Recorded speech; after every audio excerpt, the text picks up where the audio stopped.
হে জগতবাসী, আজ আমি শামীম আলী চিশতি আপনাদের সামনে যে আলোচনাটি নিয়ে আসলাম, সে আলোচনাটি হলো যে আমরা জন্ম জন্মান্তর এই পৃথিবীতে এসেছি। আমরা কি ছিলাম, কোথায় ছিলাম, বর্তমানে কে আমি, বর্তমানে কে আপনি। আপনি কি জানেন আপনি কে? আর আমি কি জানি আমি কে? তবে কোত্থেকে এসেছি, তো কোথায় কোথায় ছিলাম, কিভাবে ছিলাম, এবং এবং এখানে যে এসেছি কোন কর্মে এসেছি, এবং দেখা যায় আমরা আবার কোন কর্মে কোথায় যাব।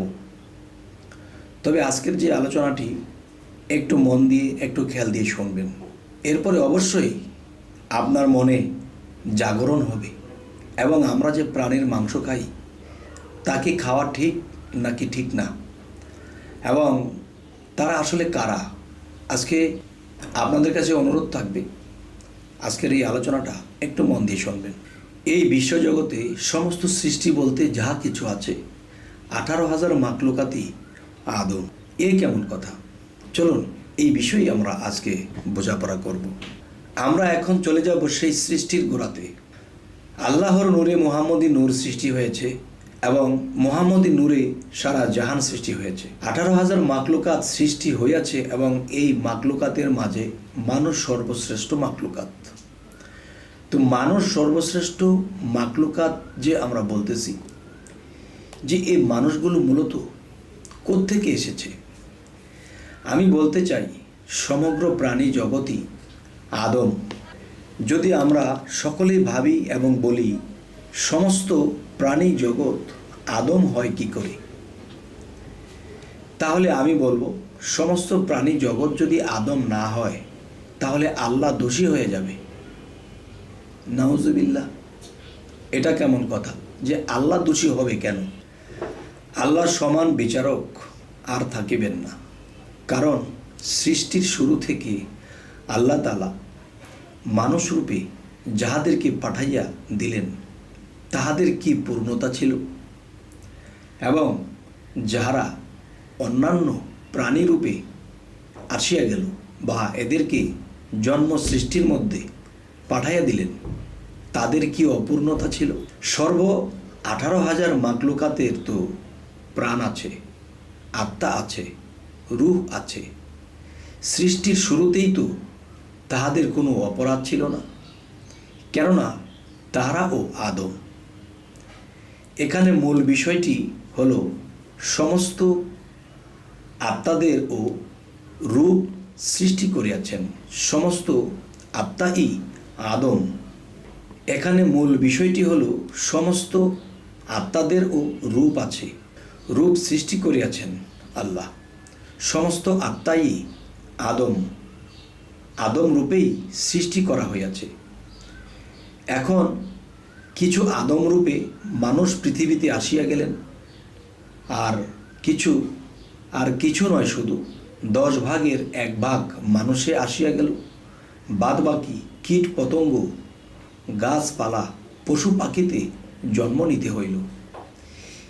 কীট পতঙ্গ গাছপালা পশু পাখিতে জন্ম নিতে হইল কেন? তাহাদের কি অপরাধ ছিল? অপরাধ ছাড়া তো আল্লাহ কাউকে সাজা দেন না, বেআইনি কাজও করেন না। তাহলে কোন আইনে তাহারা প্রাণী জগতে চলিয়া গেল, জন্ম নিতে হইল? আল্লাহ সমস্ত আত্মজগৎকে জন্ম নেয়ার আরও অনেক আগে বলা হয়েছে, হে সকল আত্মা শৃঙ্খলার সাথে এই কাজগুলো করো, এবং আজ থেকে তোমাদের এই ডিউটি দেওয়া হইল। এবং আরও বলা হয়েছে, তোমাদের মধ্যে যাহারা আমার আদেশ পালন না করিবে এবং বিশৃঙ্খলা করিবে তাহারা দোজক ও জাহান্নামে নিক্ষিপ্ত হইবে।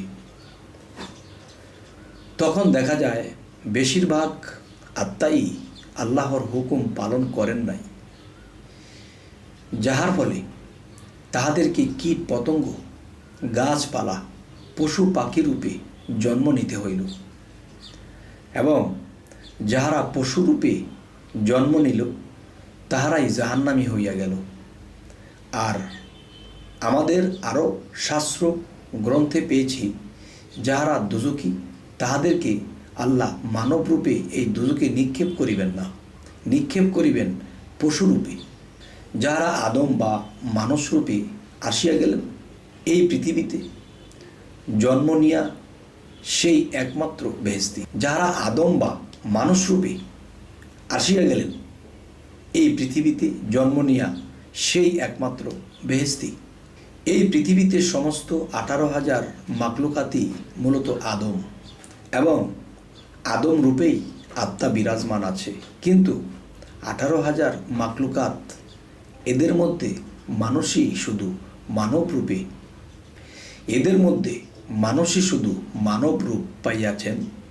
বাদ বাকি অন্যান্য প্রাণী রূপে জন্ম নিলেও দেখা যায় তাদের আত্মাটা মানব রূপেই বিরাজমান আছে। তাই বলেছিলাম সমস্ত 18,000 মাকলুকাতই আদম। তারা অপরাধের কারণে জাহান্নামের গভীরে চলে গিয়েছে। আবার যখন উঠিয়া আসিবে তখন আস্তে আস্তে মানব রূপে আসিবেন। যেমন বানর, শিবপাঞ্জি, গেরিলা হইয়া শেষে বন মানুষ হয়ে কোনো সমাজে কোনো মানুষের ঘরে জন্ম নিয়ে চলে আসবে আবার এই মানব জন্মে। আল্লাহ আমাদেরকে এ পর্যন্ত অনেক কিছুই, আল্লাহর নিদর্শন, আল্লাহর সৃষ্টির অনেক কিছু দেখিয়ে রেখেছেন, কিন্তু আমরা সেই সৃষ্টিকে দেখে জ্ঞান অর্জন করে নিতে পারি না। যেমন কোরআনে কিছু কিছু জায়গাতে আল্লাহ বলেছেন, তোমরা যদি আমাকে জানতে চাও, আমাকে চিনতে চাও, তাহলে সর্বপ্রথম তোমরা তোমাদের নিজেকে চিনো। যদি তোমরা তোমাদের নিজেকে চিনতে পারো তবে তোমরা আমার রবকে চিনতে পারবে। আরও একটি কথা বলা হয়েছে যে তোমরা অবশ্যই আমাকে জানতে, আমাকে চিনতে, আমাকে বুঝতে তোমরা আমার সৃষ্টির দিকে লক্ষ্য করো। তবে এই জগতের সকল মানুষই তো আমরা আল্লাহর সৃষ্টির দিকে খেয়াল করি, সৃষ্টির দিকে লক্ষ্য করি, কিন্তু কিছু বুঝি তো কিছু বুঝি না।